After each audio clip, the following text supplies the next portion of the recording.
नमस्कार, मैं हूं अमित पालित। नमस्कार, मैं हुसैन रिजवी। और गरीब सवर्णों को आर्थिक आधार पर 10% आरक्षण रहेगा या फिर ये खत्म हो जाएगा, बस थोड़ी देर बाद इस पर सर्वोच्च अदालत यानी कि सुप्रीम कोर्ट का फैसला आने वाला है। सुप्रीम कोर्ट के चीफ जस्टिस यूयू ललित की अध्यक्षता में 5 जजों की एक बेंच आज इस पर अपना फैसला सुनाएगी। इस बेंच ने 7 दिनों तक मामले की सुनवाई के बाद अपना फैसला सुरक्षित रख लिया था और अब आज थोड़ी देर में सुप्रीम कोर्ट ईडब्ल्यूएस आरक्षण पर अपना फैसला सुनाने वाला है। जनवरी 2019 में सरकार ने संविधान में संशोधन करके आर्थिक रूप से पिछड़े सवर्ण वर्ग के शिक्षा और सरकारी नौकरी में लोगों को 10% आरक्षण देने की शुरुआत की थी। तमिलनाडु की सत्ताधारी पार्टी डीएमके समेत कई राजनीतिक दलों में सुप्रीम कोर्ट में याचिका दाखिल कर इस फैसले को चुनौती दी और इसे संविधान की मूल भावना के खिलाफ बताया गया। और अब एक बेंच जो चीफ जस्टिस की अगुवाई में जिसने इस पूरे मामले को सुनवाई की है और फैसला सुरक्षित रखा है, आज फैसला इस मामले में आ सकता है। तो 2019 में सरकार ने यह रिजर्वेशन दिया था, शिक्षा और सरकारी नौकरियों में ईडब्ल्यूएस सेक्शन के लोगों को 10% का आरक्षण मिला था, जिसमें गरीब सवर्ण वर्गों के 10% है। संविधान में संशोधन करके ये कोटा दिया गया था। सुप्रीम कोर्ट में ईडब्ल्यूएस आरक्षण पर दोनों ही तरफ से जबरदस्त दलील दी गई। ईडब्ल्यूएस के समर्थन में सरकार की तरफ से दलील दी गई कि आरक्षण आर्थिक रूप से पिछड़े लोगों के लिए है, तो विरोध में दलील दी गई कि आर्थिक आधार पर रिजर्वेशन देना बिल्कुल गलत है। आरक्षण सदियों से पिछड़े वर्ग को सम्मान और बराबरी दिलाने के लिए है। ईडब्ल्यूएस के विरोध में यह दलील दी गई कि यह संविधान की मूल भावना के खिलाफ है, जबकि सरकारी पक्ष का कहना है कि संविधान के मूल ढांचे के खिलाफ यह नहीं है। सरकार का कहना है कि ईडब्ल्यूएस से आर्थिक तौर पर कमजोर लोगों को तरक्की मिलेगी, तो इसके विरोध में तर्क यह दिया गया कि गरीबों की मदद के और भी तरीके हैं। सरकार का कहना है कि ईडब्ल्यूएस कोटा पहले से दिए जा रहे 50% आरक्षण में दखल भी नहीं देता है। वहीं विरोधी पक्ष की दलील है कि यह आरक्षण सिर्फ सवर्ण गरीबों को ही क्यों दिया जा रहा है, इससे एससी एसटी और ओबीसी को क्यों बाहर रखा गया है। इसके जवाब में सरकार का कहना है कि एससी एसटी के लिए पहले से अलग से आरक्षण है। लेकिन विरोधी पक्ष का कहना है कि उन्हें ईडब्ल्यूएस के दायरे से बाहर रखना गलत है। सरकार का कहना है कि इस कानून को संविधान में संशोधन करके बनाया गया है, तो विरोध में कहा जा रहा है कि बिना जरूरी आंकड़े जुटाए ये कानून बनाया गया है। अब ईडब्ल्यूएस आरक्षण पर 5 जजों की बेंच ने सुनवाई की है। इस मामले की सुनवाई चीफ जस्टिस यूयू ललित की अध्यक्षता में हुई है और उनके साथ justice Dinesh Maheshwari, justice S Ravindra Bhatt, justice Bela M Trivedi और जस्टिस जेबी परिदावाला इस बेंच में शामिल थे।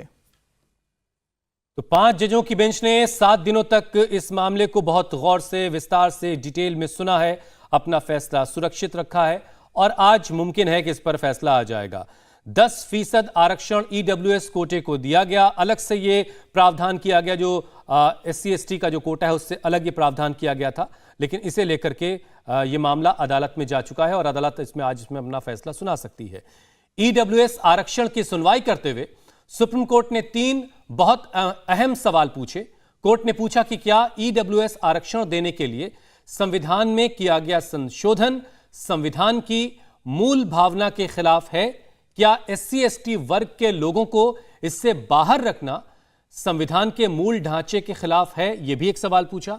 क्या राज्य सरकारों को प्राइवेट इंस्टीट्यूशन में एडमिशन के लिए ईडब्ल्यूएस कोटा तय करना जो सरकारों के जरिए ये संविधान के अनुरूप है या नहीं है? ये सारे सवाल जिनके जवाब तलाशे हैं, सुप्रीम कोर्ट ने इनके जवाब पूछे हैं तमाम पक्षों से और उसके बाद अपना फैसला सुप्रीम कोर्ट ने सुरक्षित रखा है, जो आज आने की उम्मीद है।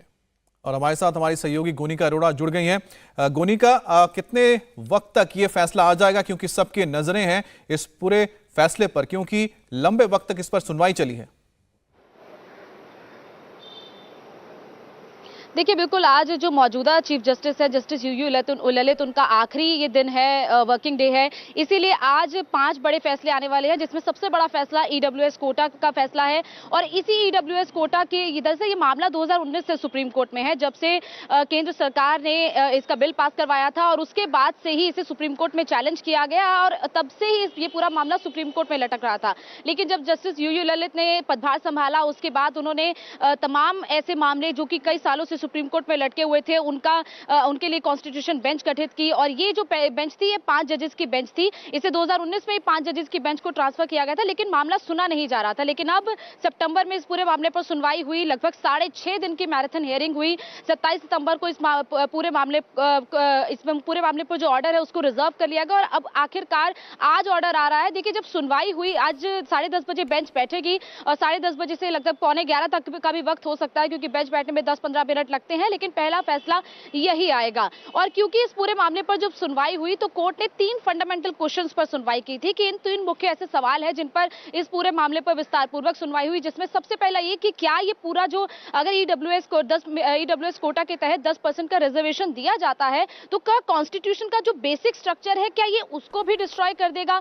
जिस तरीके से कॉन्स्टिट्यूशन में अलग अलग जो वर्ग हैं जिनके लिए रिजर्वेशन पहले से ही रखा गया है, अगर ये उसको भी डैमेज करता है तो क्या इस पूरे मामले पर रिजर्वेशन दिया जा सकता है या नहीं। इसके अलावा क्या जो प्राइवेट इंस्टीट्यूशन है जिसमें की बात की जा रही है कि कॉलेज और स्कूल्स में इस तरीके से रिजर्वेशन दिया जाना चाहिए 10% जो उसकी स्वर्ण गरीब लोग हैं उनके लिए, तो क्या ये प्राइवेट इंस्टीट्यूशंस के लिए भी अलाउ किया जाएगा या नहीं। और इसके अलावा जो तीसरा ऐसा सवाल था कि जो पहले से ही रिजर्वेशन जिन लोगों को दिया गया है क्या इससे वो लोग साइडलाइन तो नहीं हो जाएंगे। तो ये सारी 3 मुख्य सवाल है जिन पर आज फैसला आना है। और क्योंकि ये 5 जजेस की बेंच है और जो ऑर्डर आज कॉज लिस्ट में अपलोड हुआ है, जो ऑर्डर का नंबर अपलोड हुआ है, उसमें एक बहुत इंपॉर्टेंट बात है कि 2 जजेस ऐसे हैं जिनका फैसला एक जैसा होगा और 3 जजेस ऐसे हैं जिनका फैसला एक जैसा होगा, जिसमें चीफ जस्टिस और जस्टिस महेश्वरी, इन दोनों का फैसला हो सकता है कि एक जैसा हो। और justice Ravindra Bhatt, justice Bela M Trivedi और जस्टिस JB पारदीवाला, इन तीनों का फैसला एक जैसा हो सकता है। तो अगर हम कहें तो 3:2 में ये जो पूरा फैसला है वो डिवाइड हो सकता है, यानी कि 3 जजेस का फैसला एक जैसा और 2 जजेस का फैसला एक जैसा ये हो सकता है। हालांकि इस पूरे मामले पर जो क्लैरिटी है वो तभी होगी जबकि बेंच बैठेगी। बिल्कुल, लेकिन अगर 3-2 से भी फैसला आता है तो ईडब्ल्यूएस के फेवर में आएगा या ईडब्ल्यूएस के खिलाफ आएगा, जिसके लिए भी इंतजार करना होगा। लेकिन इंडिया टीवी हर वक्त हर जगह डाउनलोड करने के लिए सर्च करें India TV news Google play store या ऐप स्टोर पर।